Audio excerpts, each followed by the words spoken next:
For some, Buhari was a patriot with a passion for discipline and an uncompromising war against corruption. For others, he remains a symbol of economic decline and unmet promises.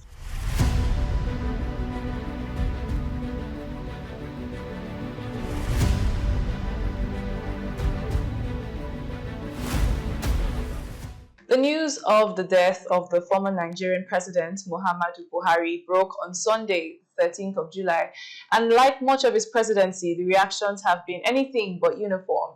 The former president, who served as Nigeria's democratic leader from the 2015 to 2023 and earlier as military head of state from 1983 to 1985, passed away at the age of 82. His death occurred in a London hospital where he had reportedly been receiving treatment since April 2025. Buhari's health and his long stays abroad were always points of contention, highlighting not just his vulnerability but national issues like the decay of Nigeria's healthcare system and the disconnect between leadership and the lives of ordinary citizens. But beyond where he died is the deeper question of what he left behind. For some, Buhari was a patriot with a passion for discipline and an uncompromising war against corruption. For others, he remains a symbol of economic decline and unmet promises. Today on What's Trending, we're not just discussing the passing of a former president, but we're looking into what this moment tells us about legacy, leadership, and the Nigeria we want to build. Joining me is Nasiru Dharma, Operations Head of Extensions Africa, and Seymour Misesai, an African scholar at Deakin University in Melbourne, Australia. It is a pleasure to have you both on the program. I'll start with you, Nasiru. How are you doing today? Yeah, I'm doing great, and great to have me. Thank you very much. Yes, thank you so much. So let's get right into it. First of all, we'll just start off with your initial reaction at the death of the former president. I mean, although there was news around that he was sick, but I mean, the death, I would say, came as a shock for many of us. So when you first heard of the news, what was your initial reaction to that? Yeah, thank you very much. Like you rightly mentioned, there was a news about his health challenges. And though, as a people of faith, we accept the death as an inevitable, the news of his death actually came as a shock. My immediate reaction was, a deep reflection, right, on his life and the impact he had on our country. So I found myself actually looking at things, evaluating him from three major perspectives, right? Who was President Muhammadu Buhari as an individual? Who was he as a military officer? And also, who was he as a political leader, right? As an individual, he embodies so many qualities, like every child should admire or will hope to have in a father, right? Looking at his discipline, his integrity, and his deep sense of responsibility, right? And as a military personnel, you cannot doubt his patriotism. He's known for his gallantry and commitment to one Nigeria and a courageous service to the country. Though as a political leader, that is quite debatable. He came into office at a time when Nigeria was looking for somebody to come and save it. Nigeria was looking for a savior, but ultimately, I believe he stepped in with sense of purpose, sincerity, and a very strong commitment to the well-being of the common man and woman in Nigeria. So, but ultimately, he reminded us that he was a human, right, and most determined leader as well. But he proved to us that he was human overall. So I believe these are the ways I evaluated his life, his journey, and the impact he has on the lives of the citizens of the country. Let me also hear from you as well, Seymour. When this news reached you, what do you make of this recent news of the passing of the former president? Just a little bit on that. Thank you very much for having me. So I came across the news online, and my first reaction was not a shock, but was a deep sense of déjà vu. Like, we have seen this story before, an African head of state dying abroad in a hospital, far from the system they once governed. So in that moment, I thought of my former president, Robert Mugabe, who died in Singapore. And we have a number of them living in Manawasa, who died in the UK. He died in France. So yeah, so for me, these are not isolated cases. I see this as a trend, as a pattern. As a researcher, when you see things happening, you always like put those together. So yeah, this one reveals something profoundly, and it's very troubling about African leadership and state building. Yeah, I like that you're getting to that. Let's speak a bit on that because Buhari, like many other African leaders, you said he died abroad, and of course that has stirred up a lot of controversy. Not to go deep into all of that, all of the different opinions, but what do you think this says about the situation of African leaders, and their trust in their healthcare system, whereby we have our leaders avoiding to use the same public system that they built or they left in ruin, and not just even the healthcare, it's also the education as well. You find that many of them, they have their children sent abroad, and all of that. Just a little bit on that. What do you make of this particular situation that we are in, or that we have found ourselves discussing? So for me, this is not hard to see. This is a symbolic contradiction. A former president who oversaw federal health budgets for 8 years died in the very healthcare system he bypassed while in the office. So this mirrors the situation. Like, I always like to go to context that I understand much, because I'm an outsider from Zimbabwe, not Nigeria. So for example, Mugabe spent over $20 million on overseas treatment during his presidency. And despite Zimbabwe's collapsing hospital in 2017 during his presidency, finance ministers admitted that government has spent millions on public funds on foreign care. So for when leaders opt out of their public systems they helped shape, it revealed something deeper and more than a personal choice. It is a silent admission that the institutions are failing. Mm-hmm. Yeah, thank you so much. So let me come back to you, Nazir. Like I said earlier, there are a lot of mixed reactions to his passing online. How would you say, and most of them, should I say, are mostly negative? So how would you say, looking at the way Nigerians are reacting, especially online, it seems like this has more to do with the state of the country he left behind than his death. So how do you access these mixed reactions of Nigerians online? There was even a trending video of even the northerners from his side celebrating online and saying in Hausa that we will not forgive you for the atrocities you have committed. How do you access these supposedly negative reactions from Nigerians at the news of his passing?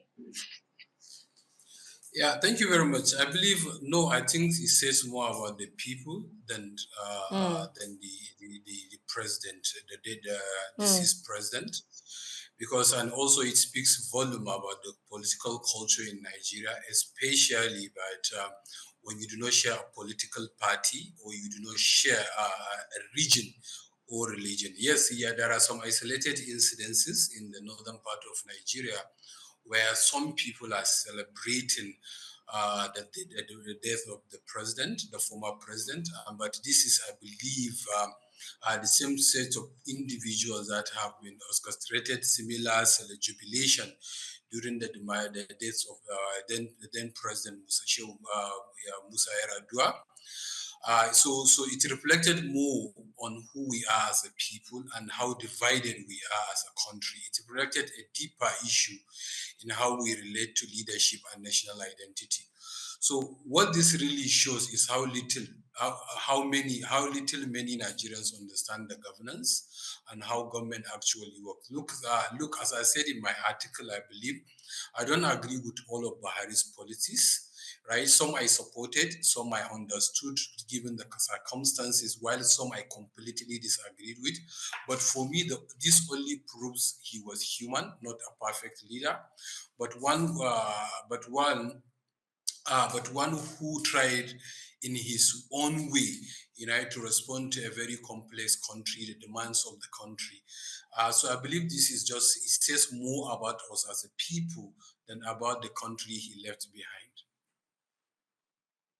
And I also came across your article, and you also spoke a bit because a lot of Buhari's allies, in various write-ups, they have described his leadership as one that went hard on corruption, and I think he also spoke a little bit on that, in practice. But in practical terms, would you say that corruption actually improved under Buhari's administration? Yes, to some extent. Corruption did improve under Buhari's administration, but not to the level I and many Nigerians had hoped for. He made some efforts, especially by strengthening the institutions like the EFCC and ICPCs. Also, if you could remember, I believe he also introduced and ensured that he came up with the single treasury account, where which was as a result of the failed effort through the Congress, the National Assemblies, to ensure that we set up a special court treating corruption-related cases, which was not approved or was not passed by the House of Representatives, our Senate. So, to a large extent, yes, we have seen a glimpse of hope while he was fighting the corruption, but the system is structured in such a way that his efforts were frustrated. I am not exempting him from the fact that there are other areas that I believe Buhari should have done differently, or he should have done better than what he did with the corruption. But yes, there are some glimpses of hope and effort from his person and from his administration. Yes. If you say his efforts were frustrated by whom or by what exactly? Because it will seem like we're trying to excuse him from, not being able to deliver the promises he made. I just want you to speak a bit on that.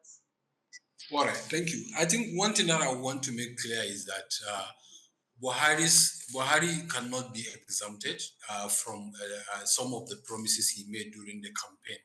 I think I discussed this in another interview.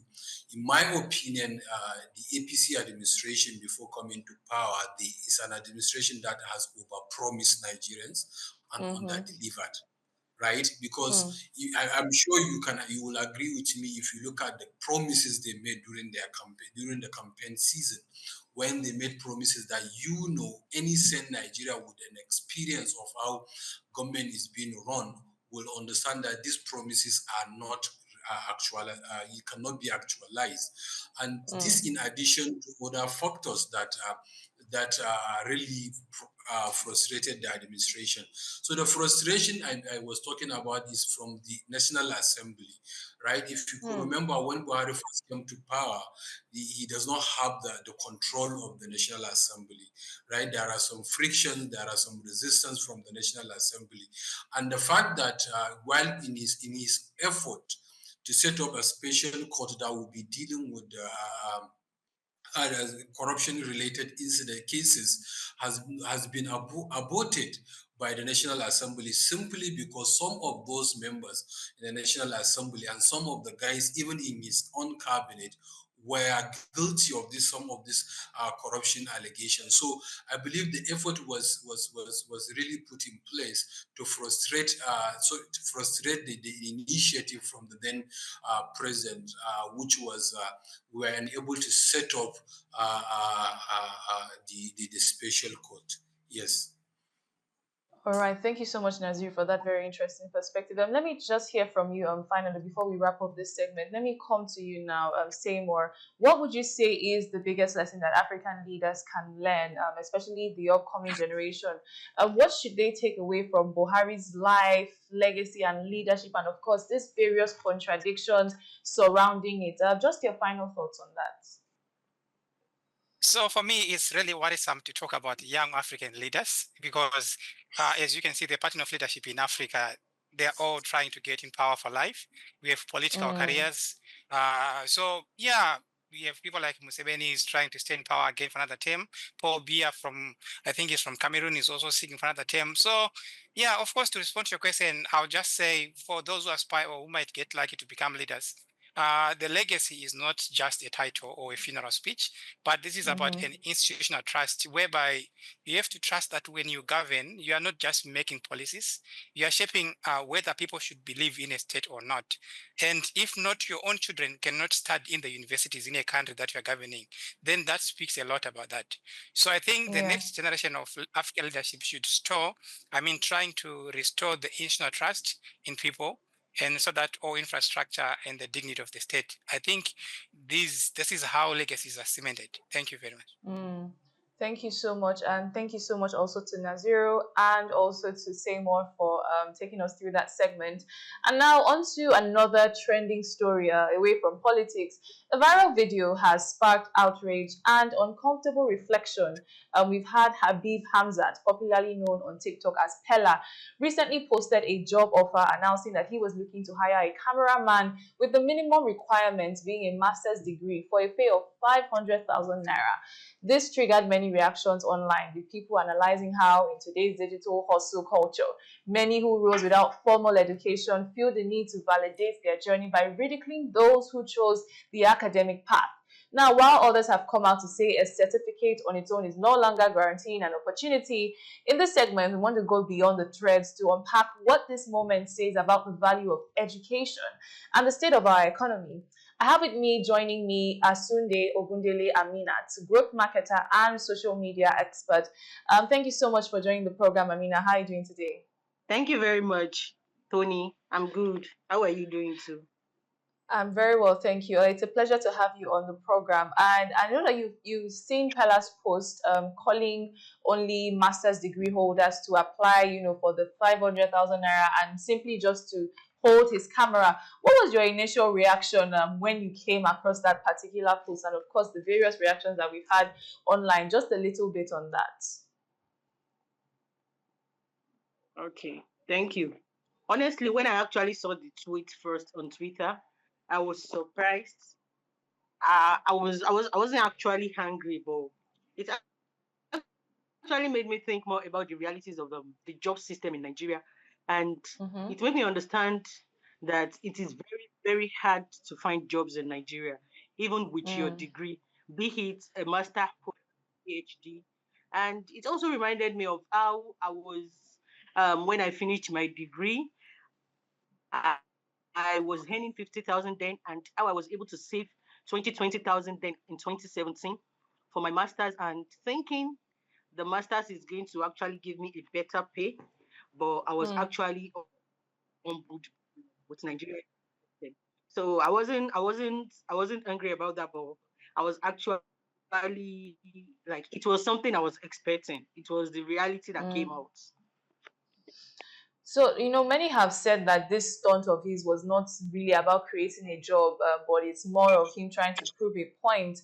What point do you think he was trying to prove? Some have said it's him probably projecting his insecurity, considering that prior to him posting that, to him making that announcement, a lot of people had come online to tell him to go back to school, get a certificate, get a degree, and then he comes forward to seemingly make ridicule, because even the people that he called to interview on there, they said he wasn't more of a job interviewer. I mean, I didn't watch the full program because I'm not really a fan of him anyways, but at least a little on what I saw, it didn't really seem like an actual job interview. It seemed he was making mockery of these people. So what points do you think he was actually trying to prove when he made that announcement?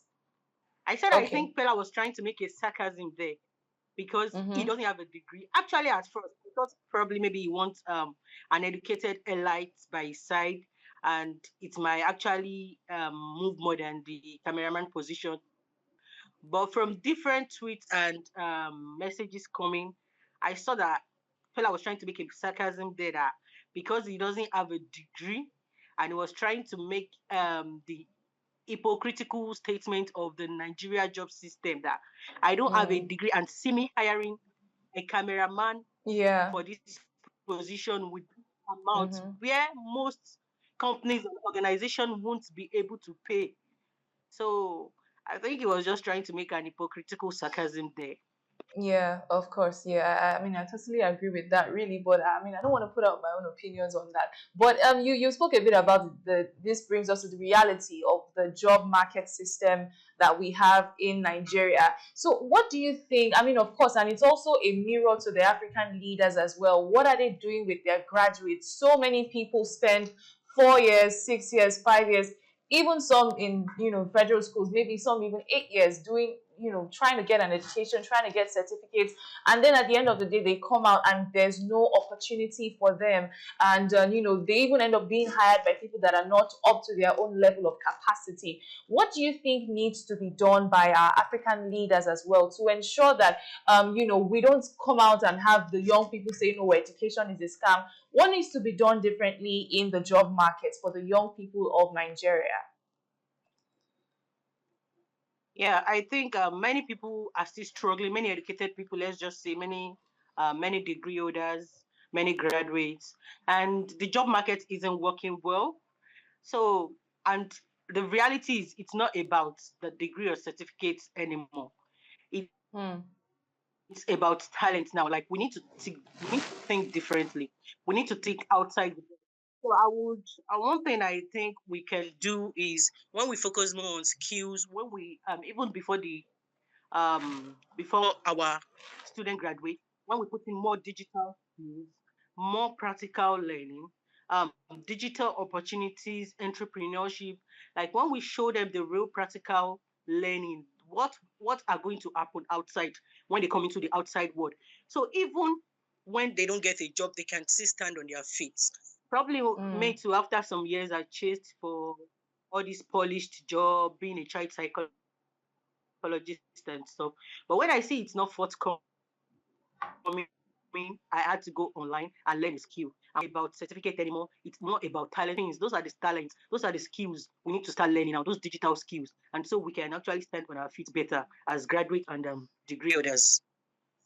Well, I mean, I would agree with you to some extent. I mean, of course, on learning digital skills because the world is going global and it's a digital world. But if you say it's not about certificates anymore, that is in some way trying to erode the necessity of actually going through the four walls of a school system. So I think it's still important to balance it out because at the end of the day, there's still a certain edge and thinking capacity that I believe education will give you, even with digital skills. Because, for instance, if we look at someone like Peller, yes, he has a digital skill. I mean, we can't even say he has digital skills. I think most things he does is just he does live. I don't know what they call it on TikTok live, and they give him gifts and he makes money. But I don't really know what the skill there is. But I mean, if you look at it, I don't think if he gets to a certain stage, when we're looking at a global stage, can he really stand and speak to people of high level? So, I mean, at the end of the day, don't you think it's still important that you go through a school system and then you can build on that certificate? Because, with this whole talk of, oh, school is a scam, you don't need certificates anymore and all of that, it's reflecting a deeply it's building some sort of disrespect for the educational system and the need to actually go through the four walls of a school system. So how do you think you can actually balance this? I just want you to speak a bit on that because I don't think we should just say, oh, we don't need certificates anymore. I think certificates are still quite important, especially in building capacity thinking. How do you think we should approach that balance? Yeah, don't get me wrong, Sony. I didn't say certificate is a school is a scam and certificate is not actually Mm-hmm. needed. What I'm saying is like many people have lost trust in school because they Mm. actually expect the degrees to bring forth success immediately. Like, okay, oh, immediately I finish my 4 years, my 5 years, my 6 year course, I'm going to get a good paying job. That is the most expectant of people. So and actually not getting this has actually made people lose trust. But the certificate Mm. and you going to school is highly important. But what I'm saying is Mm-hmm. we need to update our school to teach these real life skills, the real life Yeah. skills, those digital skills. We need to update the school, and we need to also update the graduates coming out or those that are still in that the reality and the job system outside is beyond just you having the certificate. You need to complement it with something. Those practical life lessons, the digital, the tech world, it needs to be at everything. So those are the things I think. Okay, thank you so much, Amina. I mean, Hello. we lost you. We lost you at a bit, but I think I got you towards the end of what you were saying, and you pretty much answered my very last question, which was just on some tips and actionable steps that you believe that we can take to bridge the gap between educational achievements and digital skills. So thank you so much for joining on the program, Amina, and sharing your thoughts. It's been a pleasure to have you. As we come to the end of this program, from the passing of a former president to the antics of a viral content creator, today's stories may seem worlds apart, but they're connected by a deeper truth about the country that we've become. Buhari's death reminds us that leadership is ultimately judged by the impact. Meanwhile, Peller's Stunt, on the other hand, holds up a mirror to the harsh realities of that legacy. A nation where education and the education of the youth are mocked and their degrees, seem to be useless, where we have unemployment forcing desperation and virality is now trumping values. So I think these are moments of solemn reflection on both ends, for empathy while with the grieving of the families of Muhammadu Buhari, and perhaps also an opportunity for all of us to reconsider how we choose to live. So that's a wrap on today's episode of What's Trending. I'm Tonio Gubanjo. Many thanks for watching. It's bye for now.